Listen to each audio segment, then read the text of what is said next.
To next lecture of accounting equation. अपना accounting equation वाला chapter चल रहा था। अकाउंटिंग इक्वेशन की काफी ज्यादा अपन क्वेश्चन भी कर चुके थे। प्रैक्टिस क्वेश्चन आप अच्छे से ढंग से देखना। आज जो अपन को सीखना है कि अकाउंट ओपन कैसे करते हैं। आज अपन को क्या सीखना है बच्चों कि अकाउंट ओपन कैसे करते हैं। सर अकाउंट किसके? असेट्स का अकाउंट हुआ, लायबिलिटीज का अकाउंट हुआ, डेटर्स का अकाउंट हुआ, क्रेडिटर का अकाउंट हुआ, वो अकाउंट ओपन कैसे करते हैं। आज अपन को वो चीज सीखनी है कि how to open a account. सबसे पहले अकाउंट का फॉर्मेट क्या होता है। किसी भी पर्टिकुलर अकाउंट का जिसका आप अकाउंट ओपन करना चाह रहे हो उसका फॉर्मेट क्या होता है बच्चों को ध्यान से देखना। फॉर्मेट होता है आपका ये। सर ये क्या बना दिया आपने, हमारे तो कुछ समझ में नहीं आया। फॉर्मेट ये होता है। अब ध्यान से देखना क्या होता है इस फॉर्मेट में।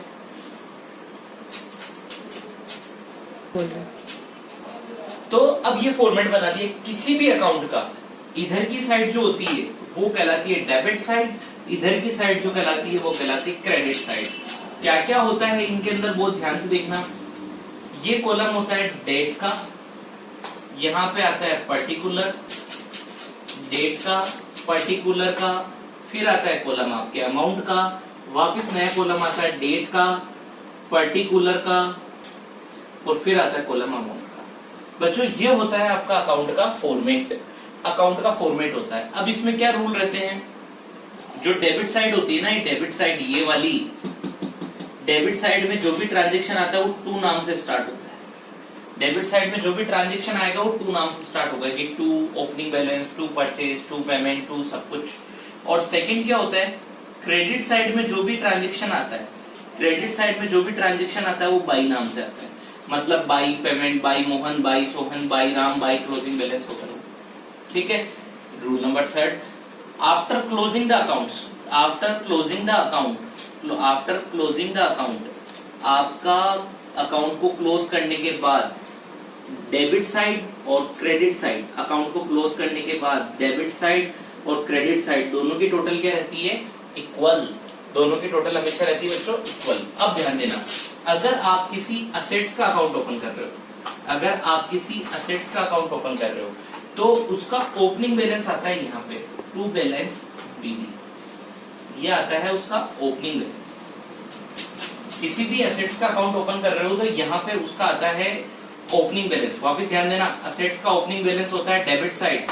किसी भी असेट्स का अकाउंट ओपन करोगे इधर आता है उसका ओपनिंग बैलेंस। उसका क्लोजिंग बैलेंस आता है यहाँ पे बाई बैलेंस सीडी। असेट्स के केस में ओपनिंग बैलेंस आता है डेबिट साइड, क्लोजिंग बैलेंस आता है क्रेडिट साइड। और जिन जिन चीजों से असेट्स का बैलेंस इंक्रीज हो रहा है, जिन जिन चीजों से असेट्स का बैलेंस इंक्रीज हो रहा है वो आएगा डेबिट साइड। और जिन जिन ट्रांजेक्शन से असेट्स का बैलेंस डिक्रीज हो रहा है, जिन जिन ट्रांजेक्शन से असेट्स का बैलेंस डिक्रीज हो रहा है वो आएगा क्रेडिट साइड। सर हमें कुछ समझ में नहीं आया, एक बार ढंग से एक्सप्लेन करके बताओ। बच्चों ये होता है आपका अकाउंट ओपन करने का फॉर्मेट। इसके अंदर एक होती है डेबिट साइड, एक होती है क्रेडिट साइड। डेबिट साइड भी 3 कॉलम होते हैं, क्रेडिट साइड भी 3 कॉलम होता है। Date, particular amount, date, particular amount. Assets का ओपनिंग बैलेंस आता है डेबिट साइड, असेट्स का क्लोजिंग बैलेंस आता है क्रेडिट साइड। जिन जिन ट्रांजेक्शन से आपके असेट्स का बैलेंस इंक्रीज होना है वो आते हैं आपके डेबिट साइड, और जिन जिन ट्रांजेक्शन से आपके असेट्स का बैलेंस डिक्रीज होना है वो जाते हैं आपके क्रेडिट साइड। डेबिट साइड में जो भी ट्रांजेक्शन लिखते हैं उसकी शुरुआत होती है टू नाम से। क्रेडिट साइड में जो भी ट्रांजेक्शन लिखते हैं उसकी शुरुआत होती है बाई नाम से। ओपनिंग बैलेंस आता है डेबिट साइड असेट्स का, क्लोजिंग बैलेंस आता है क्रेडिट साइड। आंसर चेक करने की ट्रिक, जैसे ही आपका अकाउंट बन के कंप्लीट हुआ आपका डेबिट और क्रेडिट साइड दोनों की टोटल क्या रहती है, इक्वल। अब आपको एक प्रैक्टिस क्वेश्चन करके दिखाता हूं, क्योंकि जब तक अकाउंट्स में प्रैक्टिस होती नहीं क्वेश्चन समझ में आता नहीं है। एक प्रैक्टिस क्वेश्चन करके देखते हैं। क्वेश्चन नंबर 19, क्वेश्चन की फॉर्मेट क्वेश्चन नंबर 19 मैंने आपको पीडीएफ के अंदर आपके ग्रुप के अंदर सेंड कर चुका हूँ। क्वेश्चन वहां से रीड कर लेना, सॉल्यूशन यहाँ पे आपको मैं करा रहा हूँ। इस क्वेश्चन के अंदर क्या करना है बच्चों, आपको इस क्वेश्चन के अंदर आपको फर्नीचर का अकाउंट ओपन करना है। इस क्वेश्चन के अंदर क्या करना है, आपको फर्नीचर का अकाउंट ओपन करना है। फर्नीचर क्या होती है, अपनी असेट्स। फर्नीचर का अकाउंट ओपन करना है। सबसे पहले बच्चों फॉर्मेट बना लो। फॉर्मेट कैसे, क्रेडिट साइड के 3 column, amount, particular, date. Amount, particular, date. Debit column amount, particular और डेट। हमेशा ध्यान रखना 11th में मार्क्स फॉर्मेट के भी होते हैं। अगर आपने फॉर्मेट सही से बनाया तो आपके मार्क्स अच्छे आएंगे। यहाँ पे डेट, ये आपका पर्टिकुलर, ये आपका अमाउंट, डेट पर्टिकुलर अमाउंट, इधर भी डेट, यहाँ पे आपका ये पर्टिकुलर और यहाँ पे आपका अमाउंट। फॉर्मेट को अपन स्टार्ट करते हैं कि फर्नीचर अकाउंट बनेगा कैसे बच्चों, ध्यान देना। डेट पर्टिकुलर अमाउंट अपन ने फॉर्मेट बना के कंप्लीट कर लिया। एक एक ट्रांजेक्शन को पढ़ते चलो, सोल्व करना है। पर आपको सोल्व करने से पहले तरीका बता दूं, किसी भी एसेट्स को बनाने का तरीका क्या था। एसेट्स को बनाने का तरीका होता है कि ओपनिंग बैलेंस आता है एसेट्स का डेबिट साइड, क्लोजिंग बैलेंस आता है एसेट्स का क्रेडिट साइड। जिन जिन चीजों से एसेट्स का बैलेंस इंक्रीज होता है वो आएंगे इधर की साइड, और जिन जिन चीजों से एसेट्स का बैलेंस डिक्रीज होगा वो जाएगा क्रेडिट साइड। और लास्ट में आंसर चेक करने की ट्रिक होती है, ओपनिंग बैलेंस और क्लोजिंग बैलेंस दोनों क्या रहते हैं, समान, इक्वल। ओके, ट्रांजेक्शन पढ़ते हैं। Open a T-shape account of furniture and part of the following transaction on the proper side and balance the account. Transaction number first दिया है bought furniture 18,000। Transaction number first के दिया है कि आपने furniture purchase किया है।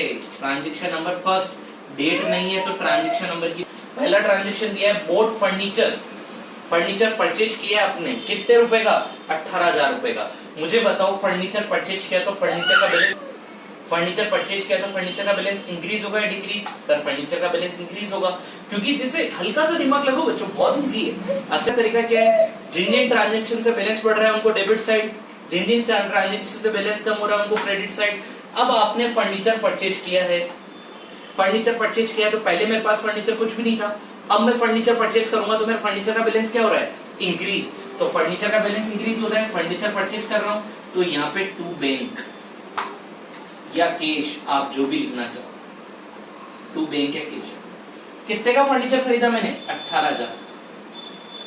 आपकी इच्छा आप टू बैंक भी लिख सकते हो, आपकी इच्छा आप टू कैश भी लिख सकते हो, लेकिन प्रॉपर तरीका क्या होता है कि आप बैंक अकाउंट का यूज करो। ठीक है, मतलब आपने फर्नीचर खरीदा, 18,000 का पेमेंट कर दिया, ये आपके डेबिट साइड में फर्नीचर का बैलेंस क्या हो चुका है, इंक्रीज।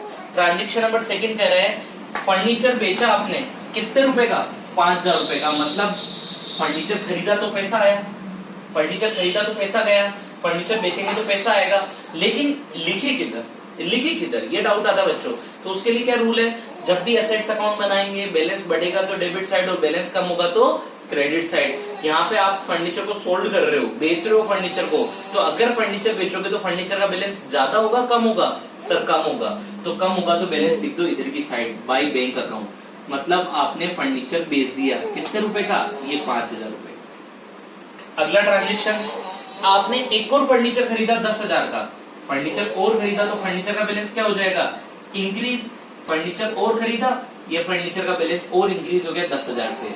मतलब पहले 18,000 का फर्नीचर खरीदा, 5,000 का बेचा, कम हो गया, वापस 10,000 का खरीदा, वापस डेबिट साइड आ गया। ट्रांजेक्शन नंबर 4, अब लगाना है डेप्रिसिएशन। फर्नीचर पे डेप्रिसिएशन लगाना है।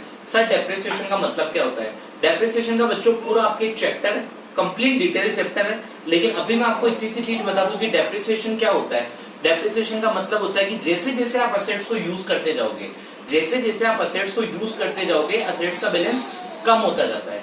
जैसे जैसे आप असेट्स को यूज करते जाओगे, असेट्स का बैलेंस कम होता जाता है। तो डेप्रिसिएशन असेट्स के बैलेंस को कम करता है। और अभी मैंने रूल बताया कि अगर बैलेंस कम हो रहा है तो किधर की साइड जाएगा, क्रेडिट साइड। तो यहाँ पे किस वजह से कम हो रहा है, डेप्रिसिएशन की वजह से, तो ये बाय डेप्रिसिएशन। यहाँ पे बैंक मत लिख देना क्योंकि आप बेच नहीं रहे हो, आपका डेप्रिसिएशन लग रहा है। कितने रुपए का डेप्रिसिएशन लगा बच्चों, 3,000 का। ट्रांजेक्शन खत्म, क्वेश्चन खत्म। अब देखो टोटल कितना फर्नीचर खरीदा था अपन ने, 18,000 का, जिसमें से 5,000 का तो बेच दिया, 3,000 का डेप्रिसिएशन लग गया, तो बाकी कितने का फर्नीचर बचा, ये बाई बैलेंस सीडी 10,000 का फर्नीचर सर हमारे पास बचा हुआ है। ये अकाउंट बना के आपका क्वेश्चन है, दोनों साइड का बैलेंस क्या हो चुका है, बरोबर। तो अकाउंट कैसे बनाया अपन ने, एक बार वापस समझ लेते हैं। असेट्स अकाउंट बनाने का रूल क्या होता है, सबसे पहले अकाउंट का फॉर्मेट क्या होता है, 3 कॉलम। 3 कॉलम कैसे, डेबिट साइड के 3 कॉलम, क्रेडिट साइड के 3 कॉलम, टोटल कॉलम हो गए 6। Date particular amount, date particular amount. बनाने का रूल क्या है, जिन जिन चीजों से एसेट्स का बैलेंस बढ़ता है वो आते हैं डेबिट साइड, जिन जिन चीजों से एसेट्स का बैलेंस कम होता है वो जाते हैं क्रेडिट साइड। सबसे पहले अपन ने 18,000 का फर्नीचर खरीदा था, फर्नीचर का बैलेंस इंक्रीज हुआ, डेबिट साइड। फिर 5,000 का फर्नीचर बेच दिया, फर्नीचर का बैलेंस कम हो गया, क्रेडिट साइड। फिर अपन ने 10,000 का फर्नीचर और परचेज कर लिया, फर्नीचर का बैलेंस इंक्रीज हो गया, 3000 का डेप्रिसिएशन लग गया क्योंकि उससे एसेट्स का बैलेंस कम होता है, और लास्ट में आपका क्लोजिंग बैलेंस कितना बचा हुआ है 10,000। ये दोनों साइड के अकाउंट की टोटल इक्वल हो गई, मतलब आपका क्वेश्चन क्या हो चुका बच्चों, करेक्ट। एक बार अच्छे से इस क्वेश्चन को देखना, नेक्स्ट क्वेश्चन और करते हैं।